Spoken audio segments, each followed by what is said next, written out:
My name is Clossington. I'm the Master of Ceremonies and another proud speaker for this glorious event.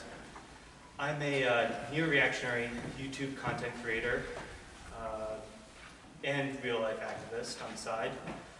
This speech was adapted from an unpublished YouTube script titled Uncle Bat's Longhouse versus Marinetti's Futurism.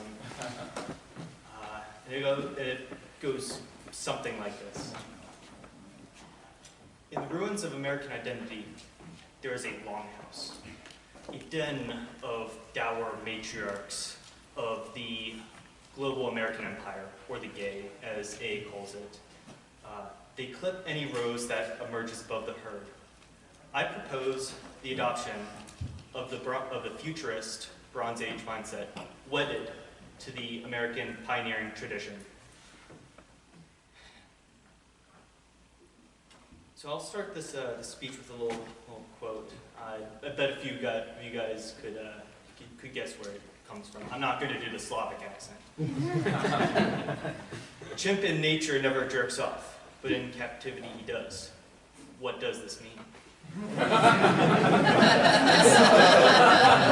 In state of nature, he's too busy to put it plainly.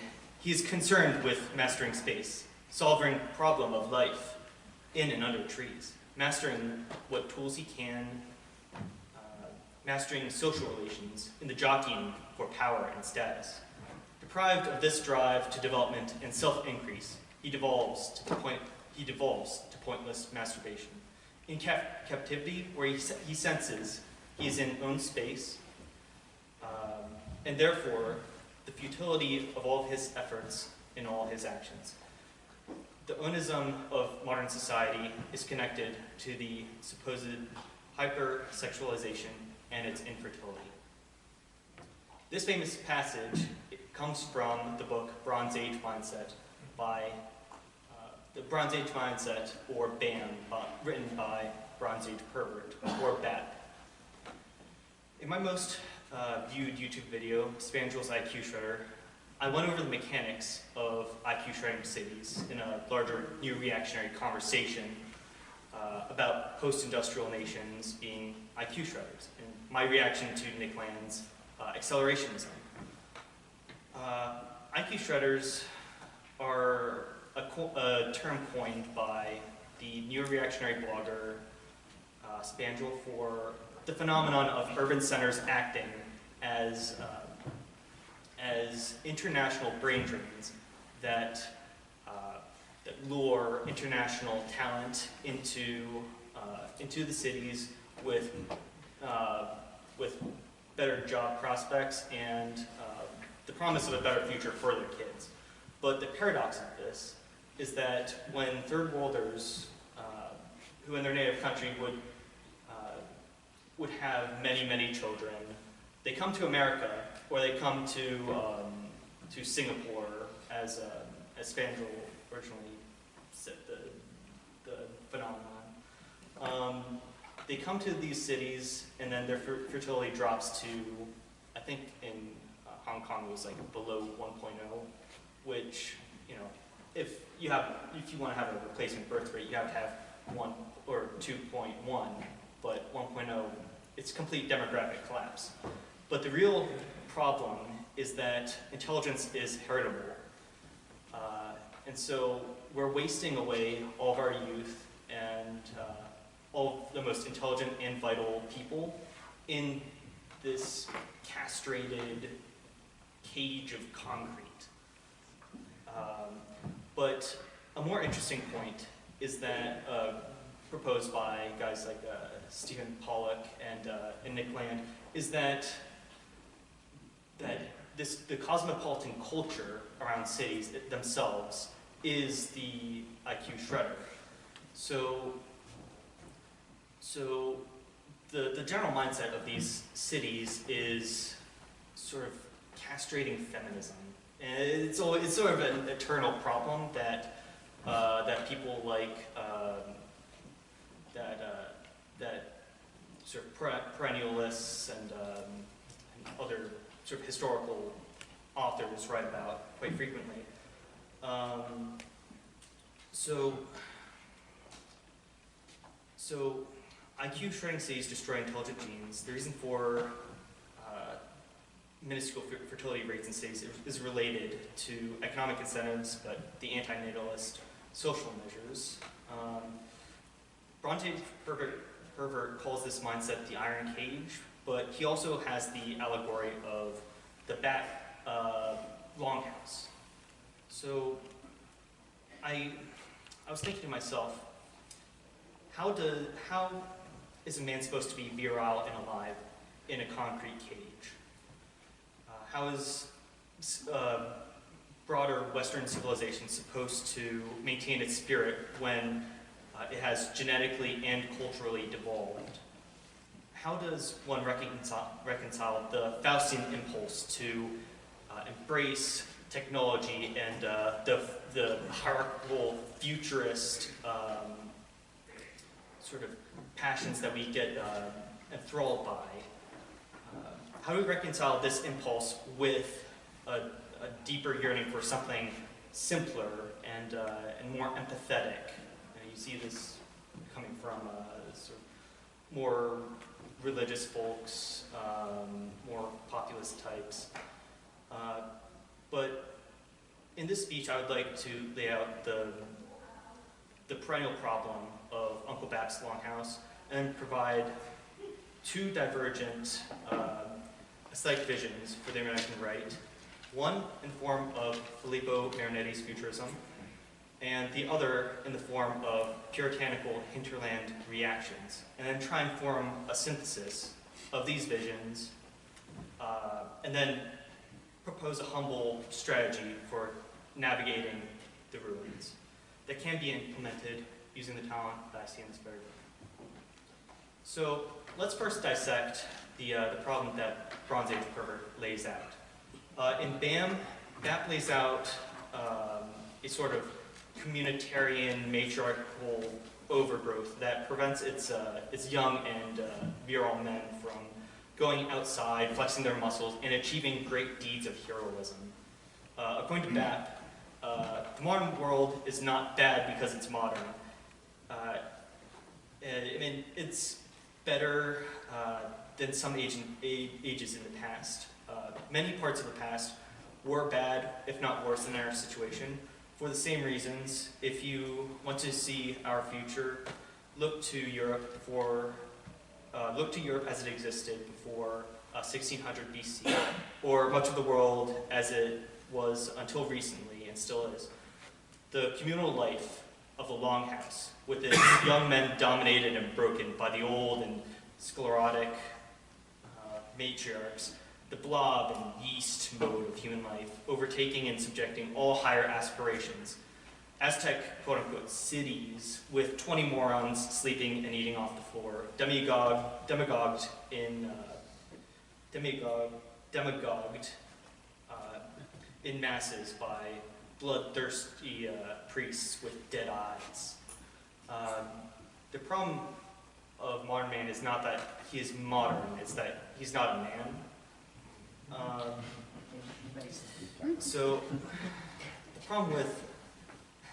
I say that the problem is that modern man is not man. I say that the problem with modern man is that that the performative role of a man has been replaced with some sort of skinwalker that is a feminized banality of that can be approved by an HR department. One can dream of sprawling space colonies, all you want. I would love to see great space stations on Mars, with like flying all sorts of crazy 20th century flags. But right now we're pestered about existential questions regarding our own identities. So you can dream like these schizo fantasies by yourself, but on the ground, the Zoomers are they're dopamine addicts, tweaking out on all sorts of I don't know what guys smoke anymore? do you guys still vape, or did you find some worse form of consuming nicotine? I really don't know. So the yeast life has overcome any sort of performative masculinity. That's BAP's main concern. So we're trapped indoors in a longhouse, being pestered by a barrage of feminine scolding. The problem is not genuine security threats. I say that, but Ukraine and Russia doing whatever they're doing. The problem is not genuine security threats. It's that in a million different ways, public policy is being discussed and implemented, both it's behind closed doors. It's been contracted out to private companies where there is no public dialogue. To a certain extent, this is the reality of all corporations throughout the entirety of, I guess, history. But this problem has seemed to crop out of at least, I don't know, since maybe the collapse of social democracy in the 50s and 60s, and its replacement with a more neoliberal rhizome of gray area. The public and private merged into this disgusting rhizome where all power is informal and it all seems to browbeat us, and I'm not a huge fan of it. So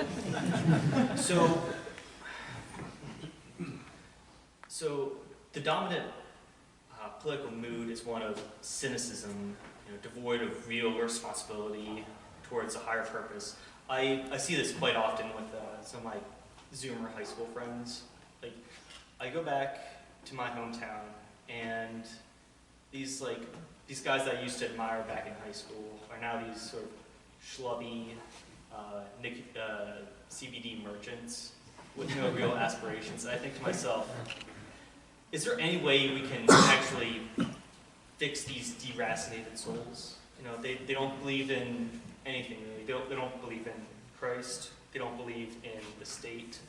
They don't believe in, I guess, ethnicity. They don't believe in any sort of performative tradition. But they do believe that we should buy NFTs. I don't know which is worse, to be honest. Like what they actually believe or what they actually propose. It's depressing. So I'm waxing poetics and drowning you guys in generalities about how the Zoomers see the world, not as holistic and interconnected hierarchies, but as fractals, as little pieces of data not connected to anything. The Zoomers are told that their blood is evil. They're educated that they have no spiritual birthright or meaningful culture. They're denied any sort of essential meaning in itself.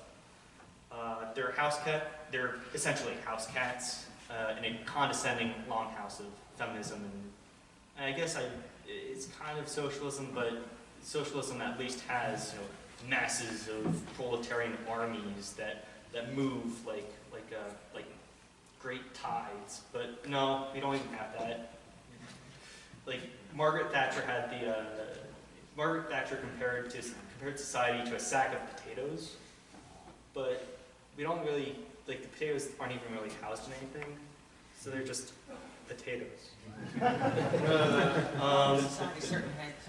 So BAP's Longhouse is a smothering, comfortable office space in which you can quietly accomplish your arbitrary Excel sheet tedium in your little cubicle alone and remain quiet, unless you want to talk about sports ball. Young men are told to shut up, sit down, contribute to the well-being of some vacuous concept of the greater good, but you really don't feel any society. Uncle Bap's Longhouse is a communitarian matriarchy in which young men are told, yeah, I repeat myself. Zoomers are simultaneously told to open themselves up to every new experience, taste, and consumer identity, just as a toddler tries on costumes or tries new vegetables. But no one actually tries.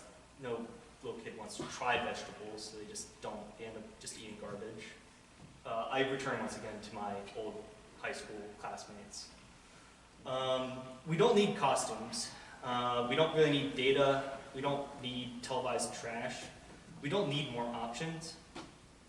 We need to be told that we are essential beings, that in your veins flows the legacy of 1,000 generations, each one suffering thousands of years of labor just to create you, and there will be thousands of generations after us laboring to ensure that our lineage will not die. But right now, that connection has been completely severed. We don't know our past, we can't envision the future, and we're all alone in the present. And part of the reason why we had this event is to solve this problem and to provide the option of BAPS Mannerbund, a group of adults who can come together, socialize, and create something transcendent. It can't exactly be articulated, but out of simple friendship, out of meeting new people and coming to some sort of consensus emerges options. All I call for in this speech is for people to actually be social, because I know, well, this group is really self-selecting because I really don't know many needs that could either A, afford this event, or B, actually come to it. So, they're less. So, as BAP said, says, the modern world is no different in this regard than any wretched tribal society in which I'm sure Europe, that prior to the Bronze Age, before the coming of the Aryans, was similar to that of modern Europe. People lived in communal longhouses and were browbeaten and ruled by obese mammies who instilled their socialism and feminism. Like, whenever I see ads for these, like, California, like, they're not hostels, they're like dorms. They're like human honeycombs. I envision the longhouse. This sanitized and infantilized. BAP does it a disservice by calling it community. It's not a community. It's out of A, habit, and B, economic necessity. BAP is a comical character, as you can tell by the quotes I've provided from him. His solutions in his book are ambiguous, but revolve around a sort of brave, new homo-fascist aesthetic, and stepping over the deeper epistemic problems in favor of sort of look at the BAP Twitter sphere. It ends in a sort of aimless and narcissistic sort of spiritual elitism in the form of, it claims to promote sort of Mannerbund, but BAP is such a flighty figure that you can't even really form. I'm not sure if it's a good thing or not that he doesn't form these weird parasocial relationships. This event right here is a testament that parasocial relationships can actually produce something solid. So BAP tells people that there's nothing more appealing. Well, I agree with BAP that there's nothing really more appealing to an aimless, young, college-age man than being told to get swole, find friends, and start a deranged, psychopathic, semi-criminal enterprise. I do not advocate this here. Trust me, nothing is more fantastic and imaginative than picturing yourself as this muscle-bound, tin-pot dictator of some third world country. along with your friends, of course. Like, you know, you get sort of these flashbacks to when you were in your philosophy class reading like Thus Spoke Zarathustra, where the prologue reads something like, "Earth hath then become small," or on it, "There hoppeth the last man who maketh everything small." His, yeah, it's big generalities about how the world is both bigger, but the human experience has shrunk to that of the atomized individual. So, another problem with BAP is that he kind of destroys the dynamic of he destroys any sort of dynamic but rooted communities, and kind of becomes an apologist for idiotic foreign adventurism while ignoring or setting fire to any sort of domestic life. So BAP has a sort of Peter Pan pirate character, you know, but with a muscle-bound WWE aesthetic. It's fun, but I don't think that. I think that millennial men should aspire to something a little bit more deep. Something needs to fill the identitarian and communitarian void in their hearts.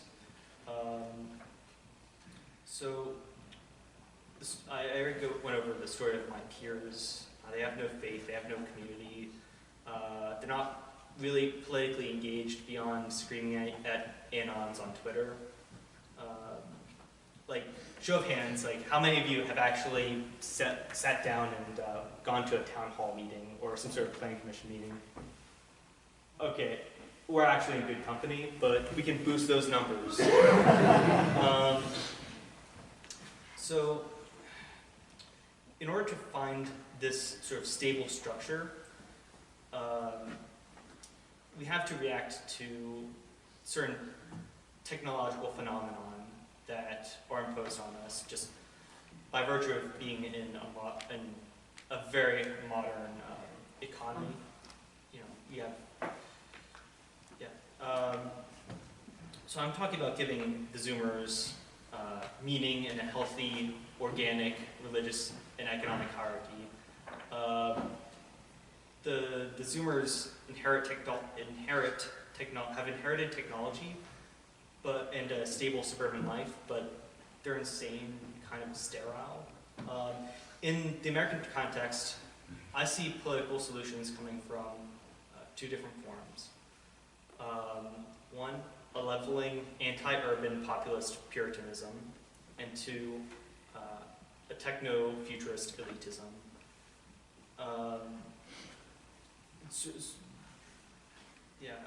These two forms are present in our YouTube communities in the form of sort of third positionists embodying the futurists, and the populists sort of embodying a broad Anglo-American,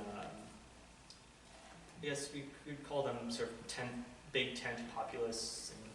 And I'd say that some libertarians also fit into this mold.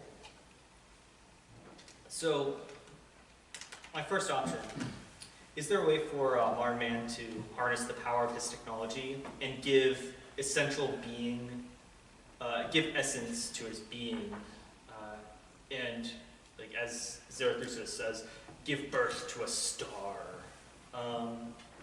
Well, enter the futurists. The futurists were a strange group of mostly Italian artists, social commentators, and politicians in the early 20th century. They stood in awe of technology and the way it invades traditional spaces. Like, they venerated speed, energy, and mechanical power. They're not traditionalists in any way, they were modernists. And they saw potential glory in the future, if only it could be harnessed. Of course, many modernists were deeply right-wing in their heart of hearts. As Jonathan Bowden said, a lot of the early modernists were, insert an F word, they were anti-humanists, and they were radical rightists. like Ezra Pound, Wyndham Lewis, and like Marinetti, like Celine, and so on. That's because there was an anti-democratic element to it.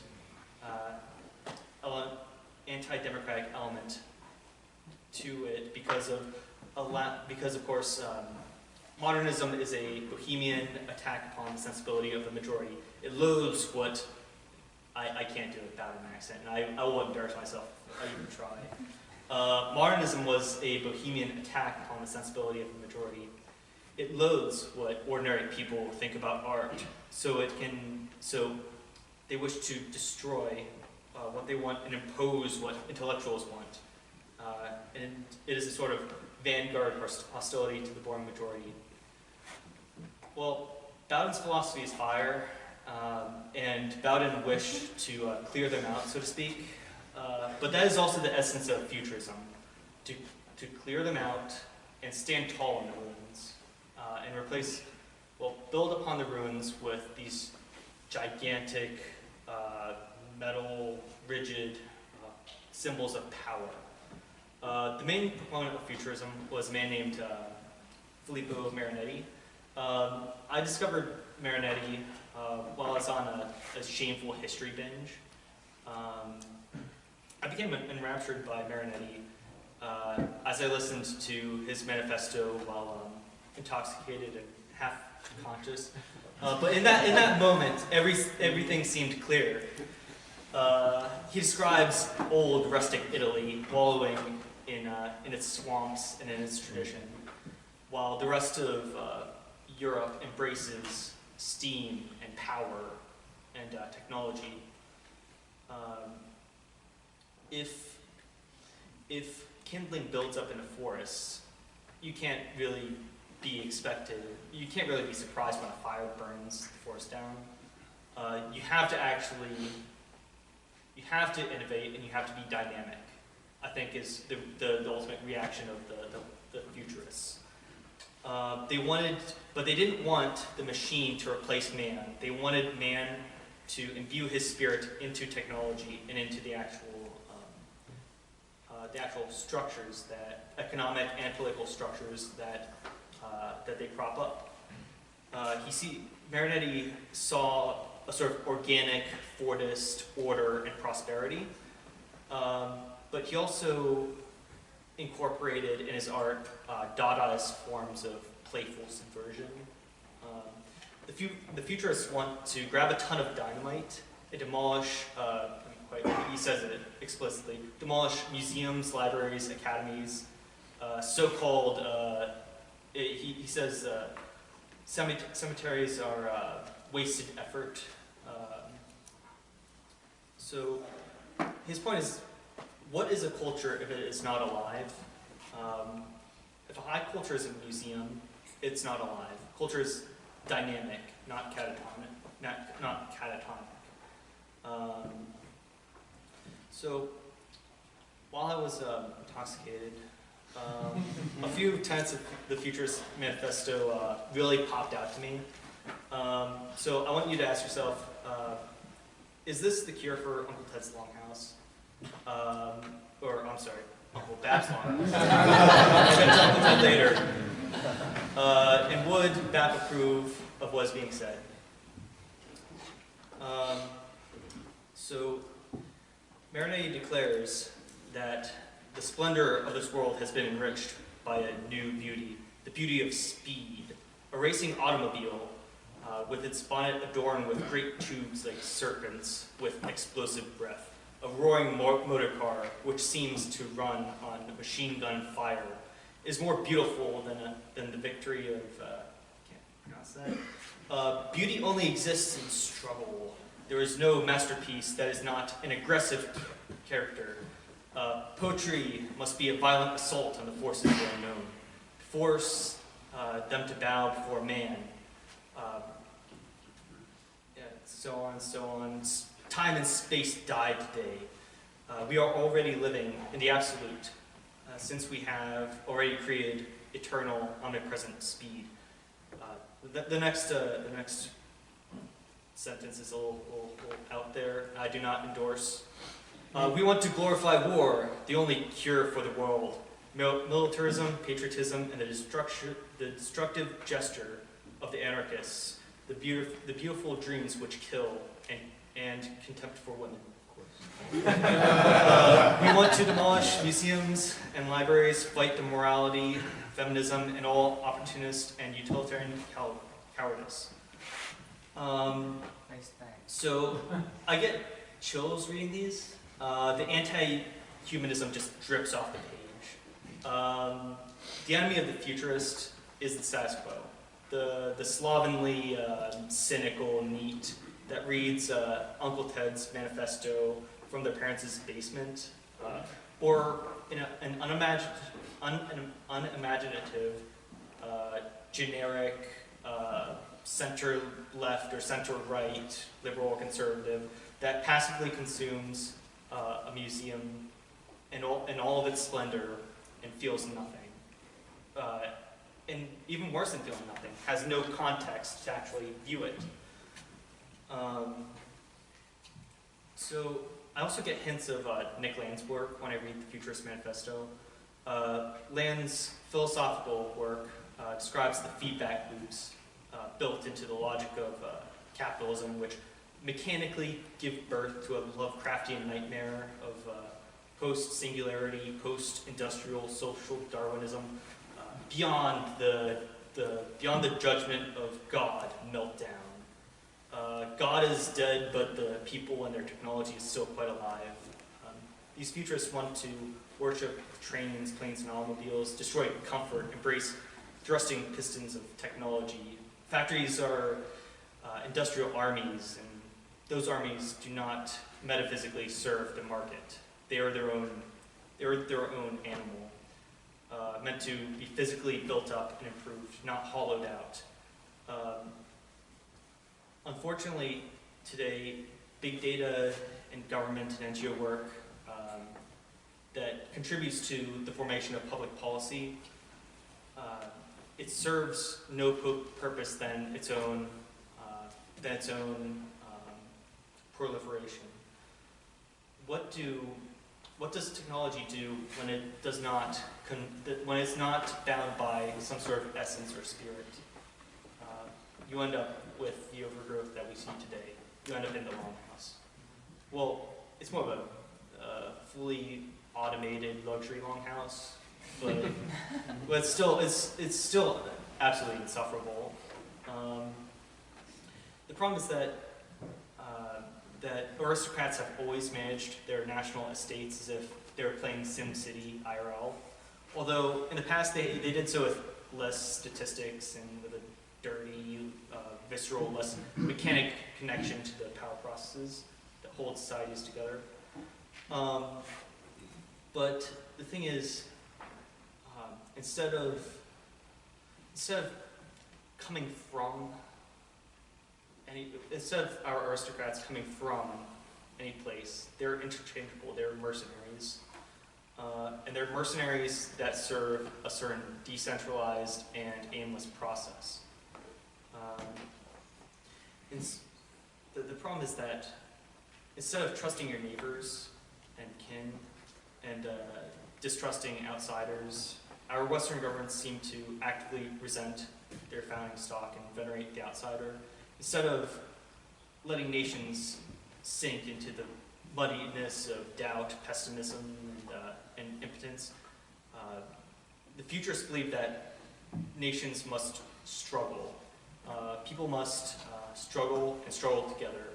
When a rightist reads futurist texts and internalizes their themes, he begins to see not just industry or technology, but the state as a sort of mystical beast to be ridden into the future. To a futurist, the state is a tool of creation on the grandest scale. On a smaller scale, the futurists devised new ways of shocking and alienating their theatrical audiences. They're basically like in Fight Club when the narrator goads people into fighting them on the street. That's what futurists did in theaters. Their purpose was to shock and awaken a sort of primal essence that really that viscerally makes you feel alive. And so that's what their art was. The American futurists, like hypothetically, if there were American futurists politically, they'd embrace Art Deco with a sort of surreal twist. Imagine the Empire State Building with magnificent fists being aimed at the Atlantic Ocean, where there are new lands to conquer, opportunities to be had, and another fist aimed west towards the wilds of an American continent, to be built up together as one big organic machine. So everybody here knows about the Austrian School of Economics, but does anyone actually know the American School of Economics? Mulbug may claim to be a subscriber to Austrian econ, but his protectionist impulses are clearly from his reading of Friedrich List, major influence for this school. During America's golden age of industrialization, we were economic nationalists. We built up industries. We did not need to coast on the power of the dollar printed by the Fed. We were masters in the heroic age of capitalism. And for all intents and purposes, we had the protectionist policies of modern day China and Japan. Look to the interior. Protect the interior, build up the interior, invade the markets of the foreigner in a very brutal, predatory kind of way. Look to the great works of art and architecture that came out at the time and reflect upon the chauvinism and bravado of the people. Look to the great works of American modernist architecture for inspiration. The Woolworth's building, the Chrysler building, and New York City's Grand Central Station before it was hideously scarred in the 1960s. This was before, this was a bygone age, before the age of highways and strip malls. Thomas Carlyle spoke of the coming age of bean counter, but that served Main Street, that severed Main Street from Wall Street.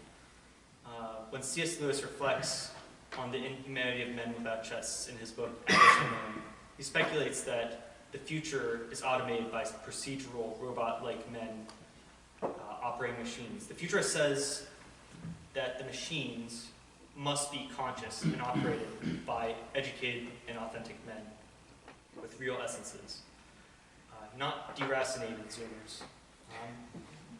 The purpose of this speech is to call Zoomers to actually A, get in touch with their essential being, B, go out into the world and master techniques, and C, use A and B to bring forth a better future.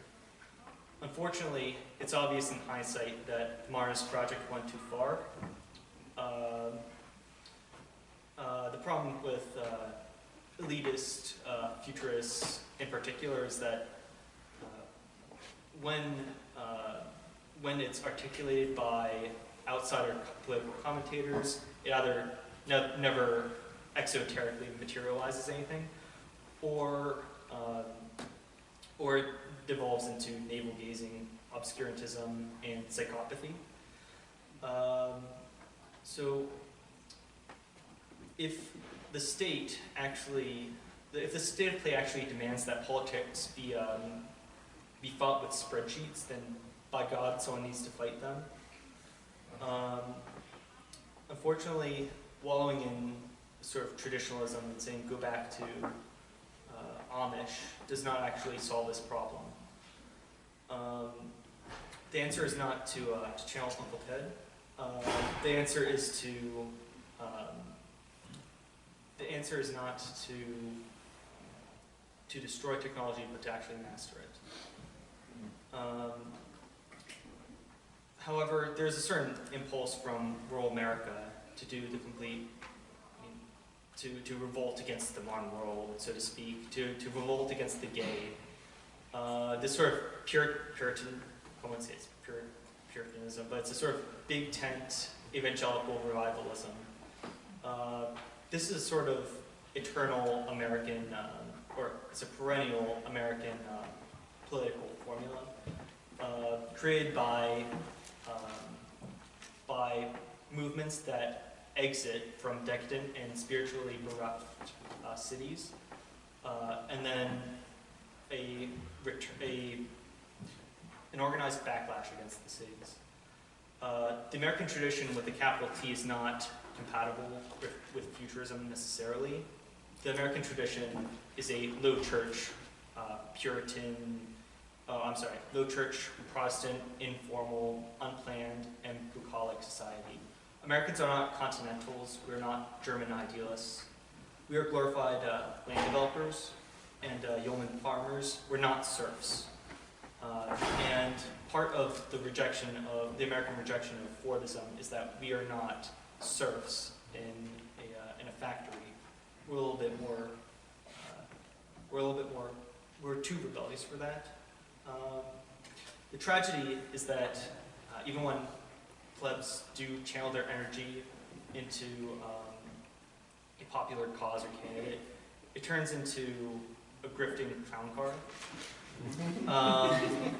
For all the grassroots activism of the world and all the scrimping of $20 bills from hinterlands, boomer social security checks, all the volunteer hours and hard work of Americans, it unfortunately tends to select for the least dynamic, most boilerplate heartland blob person candidates. I'm sorry, but we need A, a futurist vision, and B, a connection to a sort of deeper American, we need to connect the futurist vision to the perennial American impulse of exit. Politics is a science to be contracted out to politics right now, as it exists, is a science to be contracted out to NGOs, the media, and so-called experts.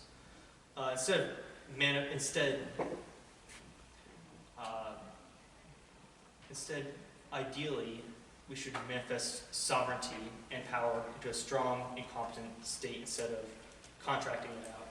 The American strategy, however, is unfortunately to outsource politics to the private domain. In the American political scene, there's always been an impulse to a very earnest and decent impulse for people to move out west for greener pastures whenever cities become overrun with decadence and crime.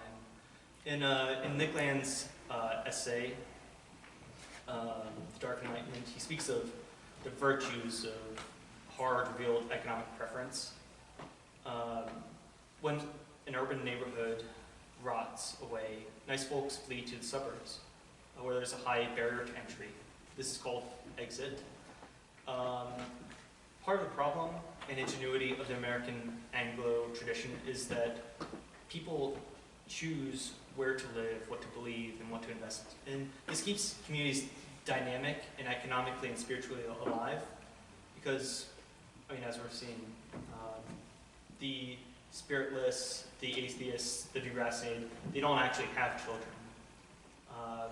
And so it is up to us to quite literally create the future. Because for all intents and purposes, the IQ shredder will keep on shredding. And these cosmopolitan mindset drones will be shredded and will be all that's left. Within the American context, I don't want to downplay the American tradition too much.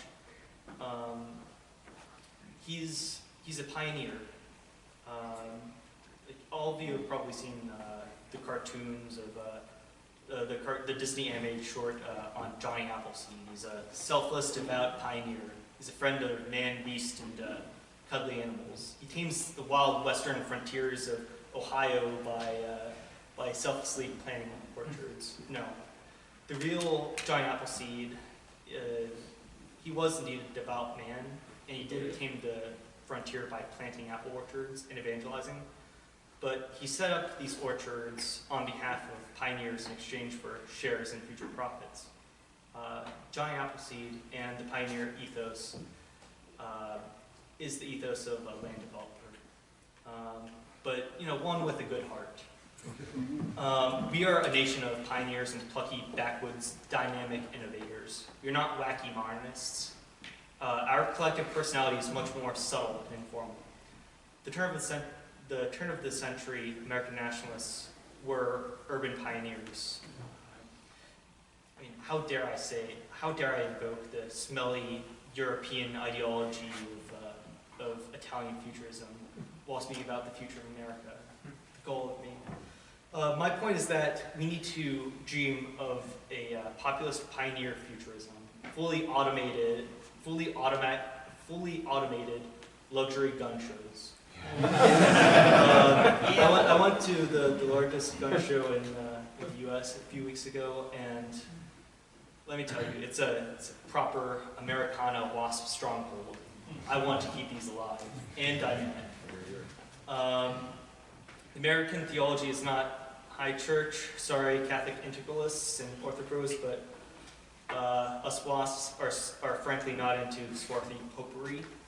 The American tradition emphasizes productive dynamism, so I'm sure you guys can actually fit somewhere into this vision.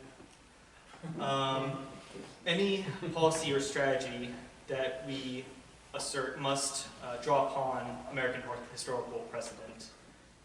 This is not hard. There is a historic American tradition of the American social economics and a sort of chauvinistic age of imperialism and building up that we can actually draw from. So, from what we know, from what we know of elite theory, and what we know about the economy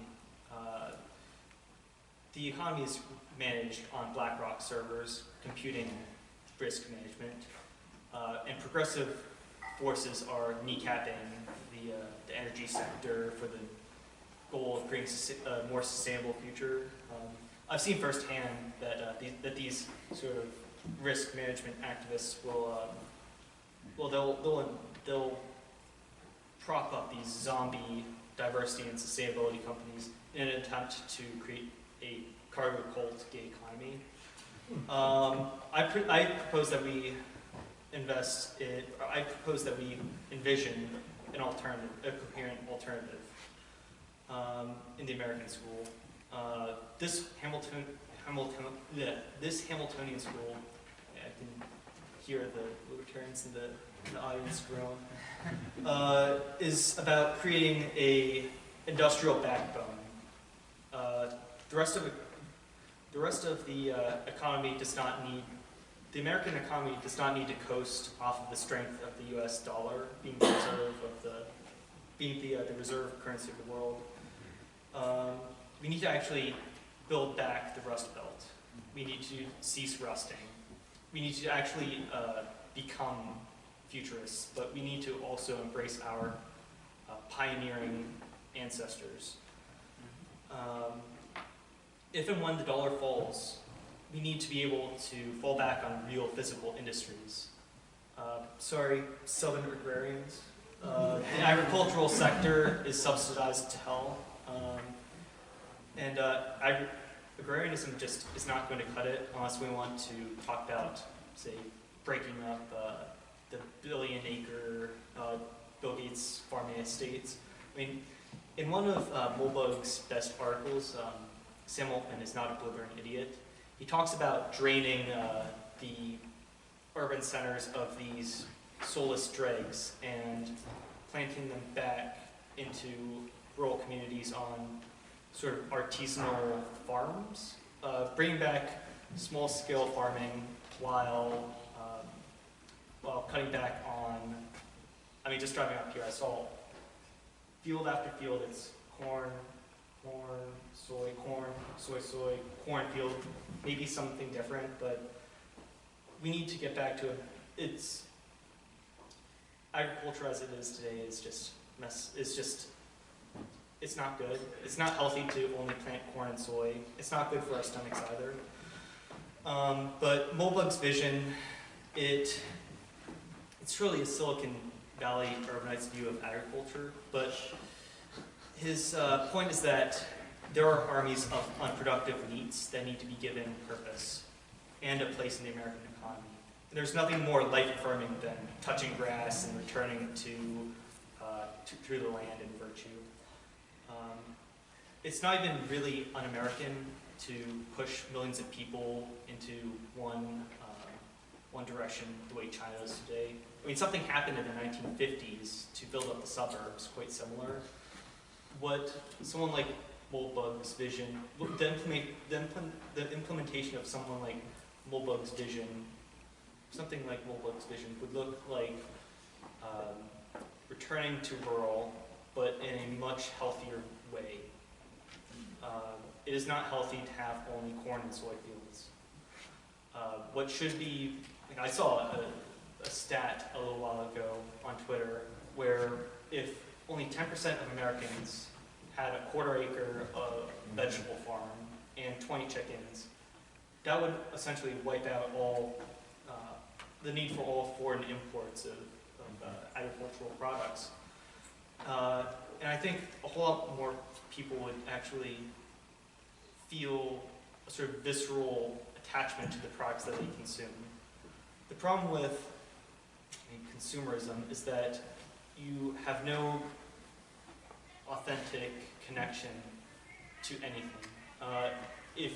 I've seen urbanites that have never seen a chicken before, or any sort of animal, agricultural animal before.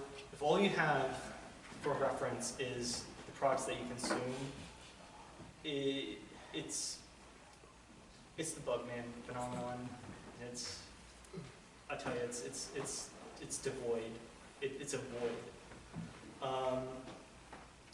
The American futurist, the American pioneer futurist, has disdain for these cynical needs. I'm a new reactionary. I believe that there must be a soul in the machine. I believe that the political policy battles that we fight require a severe amount of artistry, but also a sober industrial vision. If a culture is a museum, it's not alive. Culture is dynamic, not catatonic. Uncle Bap's Longhouse is a nanny-like straitjacket. And frankly, I think we're going a little bit insane. All I say is we form manor buns and break out. And not just break out, but create networks of friends bonded by social interests and business. I mean, that is why we are here. The aesthetic of futurism urges us to break molds and shoo away the intellectual weeds creeping over young minds. This also demands the virtue of conscientious dedication and also self-conscious dynamism. Too many Zoomers do not know their history. We're stuck in a sort of yeast-like, monotonous, HR-approved groupthink. Most people are not dynamic or abstract thinkers. I would like to believe that most of us in this room are capable of envisioning something a little bit grander. And so it is our duty as virtuous and self-aware modernists to project our vision of the future into the minds of the unwashed masses. As one of our next speakers, Paul Fahrenheit, said to me yesterday, Americans are born fat, and Europeans are born old. Americans can burn off their fat, but Europeans can never be young again. In America, we can build networks. We can build our industries back in the Rust Belt. We can build, I was going to say build back better, but build back better seems to be let's actually build. Like, we need to build again. We need to build America again. That's good. Make building great again. Yeah. So we should not be afraid of forming a new collective identity or a new collective vision. All I say is that it must be rooted in the American pioneer tradition, but it also must be forward thinking. In America, we're dynamic. We are young enough to have a fighting spirit, but old enough to have traditions and a history to reference. We should not fear the future. Marinetti, an Italian, proposed banning spaghetti because he believed pasta made Italians soft and weak. I think that sort of childlike, innovative spirit, it can be harnessed for some great things. And I think we need to dream a little bit bigger. But as a Yankee, I also say, appeal to heaven. Last night, A provided and dissected new political formulas. First off, I want to say, A, cool with the anti-American sentiment. We are pioneers and Bronze Age pervert-esque pirates. The world is ours to take, and the Longhouse is ours to lose. Thank you.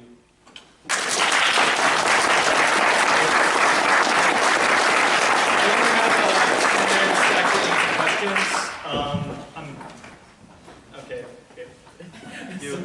So, you expressed your love for the Great American Gun Show, and it immediately brought to mind Mr. Cody Wilson and the 3D printed gun dudes. Okay. Do you see them as, the way he puts it, virtue terrorism as a quote from Slavoj Žižek, as a futurist praxis connecting with the American perennial truth of the Second Amendment that we all love and enjoy? I don't see much use in 3D printed guns. I mean, at these gun shows, there are plenty of replaceable parts. You can just build your own guns. Sure.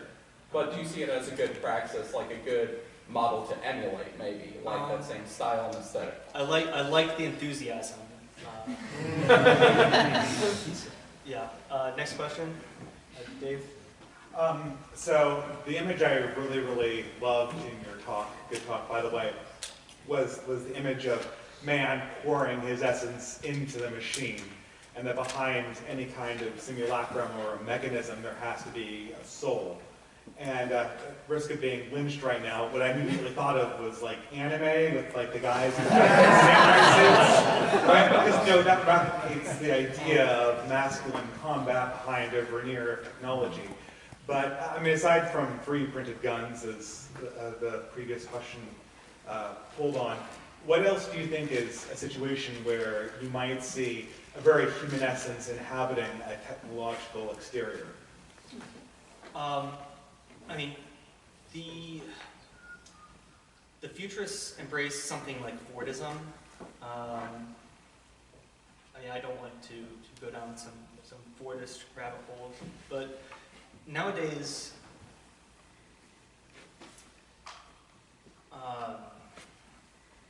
what can we?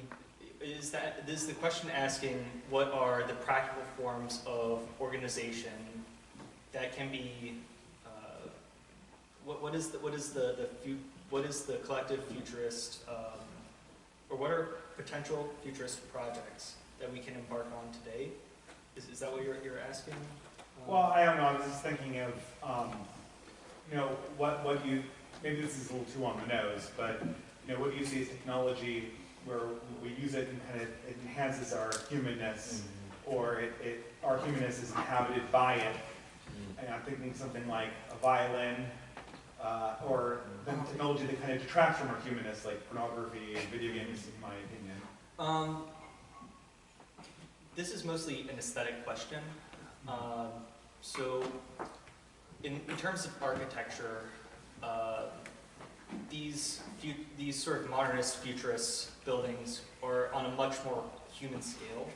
Like when you go to, or when you see pictures of like the old Grand Central Station, you know, it's decorated in sort of neoclassical finery, or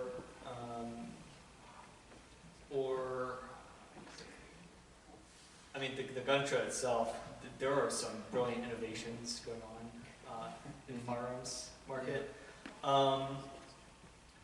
But my point is mostly about an aesthetic vision. So I'm not really sure how to answer the rest of that. My answer would be the aesthetic vision is the text editor BI.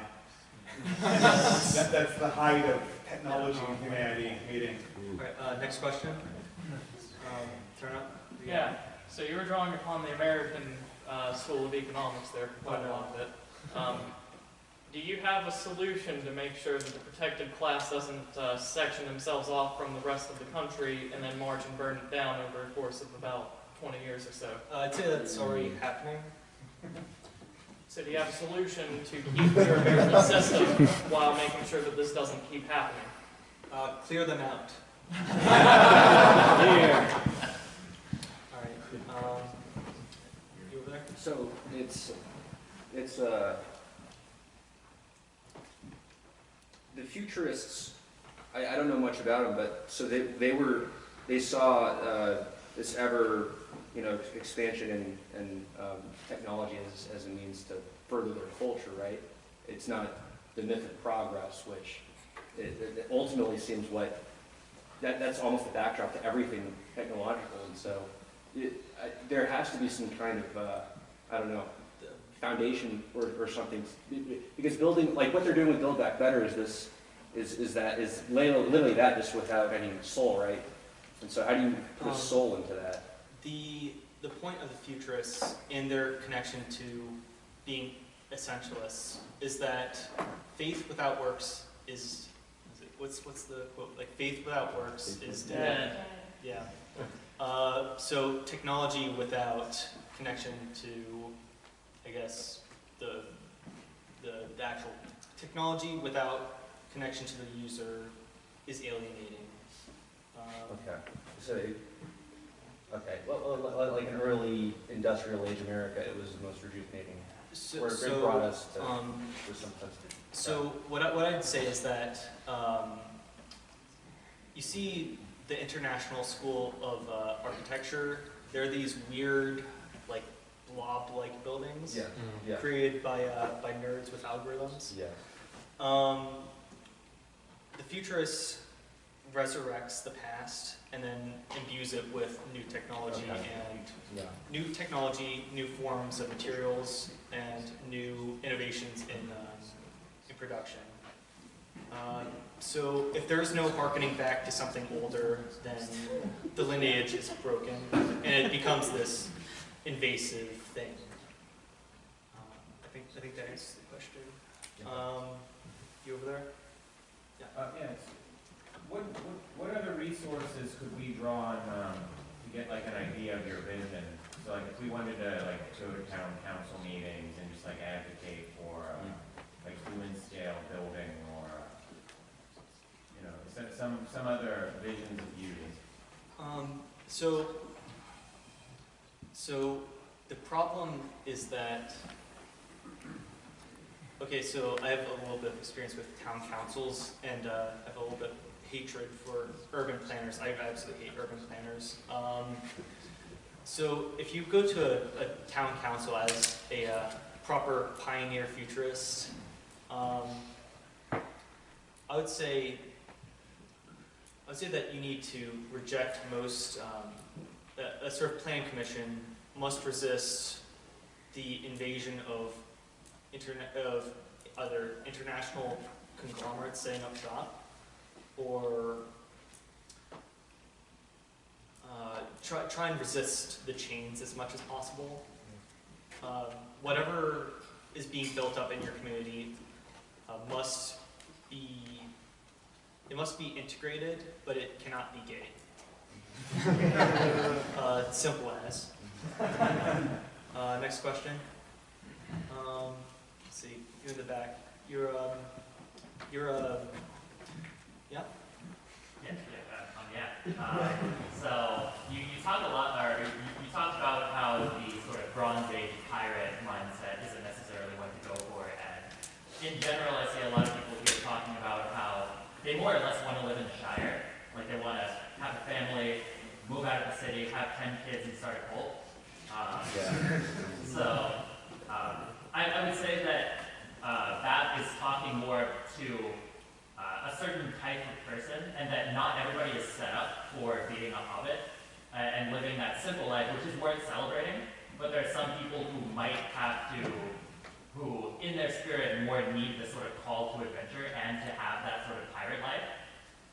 So it's not necessarily that everybody should be a pirate, but there should be some room for some people being that. Like, would you say that there is some room for there to be a pirate and hobbits in the same existence? Like the point of like my perspective of sort of Shire-like communitarianism is that if it is not profitable and spiritually alive, it is going to die. And the glory of the American system or the Anglo-American system of exit, as Nick Wayne calls it, is that the spiritless will die off because they're sterile, and the dead shires will die off on their own. But I would say that there is a place for everyone in a certain dynamic, organic society. I mean, we always need small towns. This is part of the rootedness and return to rural artisan aesthetic, plus a little bit of embrace of techno-capital that I'm really advocating for. I'm not sure if that makes any sense, but It's also on the question of the pirate, the sort of that lifestyle, that like the super data chat, like going and conquering foreign land as opposed to working on building a good domestic system. right. Like there are some people who just aren't set up for having the farm life. Yeah, Would you say that those people should be able to exist? I mean, definitely, but they have to be integrated into a much broader, like, I don't believe that many people are suited for, like, not many people are suited for homesteading, but a lot of people are properly suited for, I mean, as Moldbug sort of proposes, small scale industrial, well, I won't say pre-industrial, but small scale farming. It's just the natural fact of life that many people are temperamentally best suited for that sort of work. All I ask for is that it's integrated within a much more nationalistic and self-aware political economy. And everyone, this will be the last question. Yeah. Just waiting for us in the next room. You'll be directed out at the conclusion of the gentleman's question. All right, so you started off by talking about the IQ shredders, the modern city, the longhouse, the proverbial longhouse. So I guess there's a kind of one of the core lessons, I think, of a lot of the elite theorists and, James Burnham's managerial revolution, et cetera, is that sort of scale wins to the end. And it seems to me that kind of the problem of like the modern city, the IQ shredder, is sort of a problem of scale.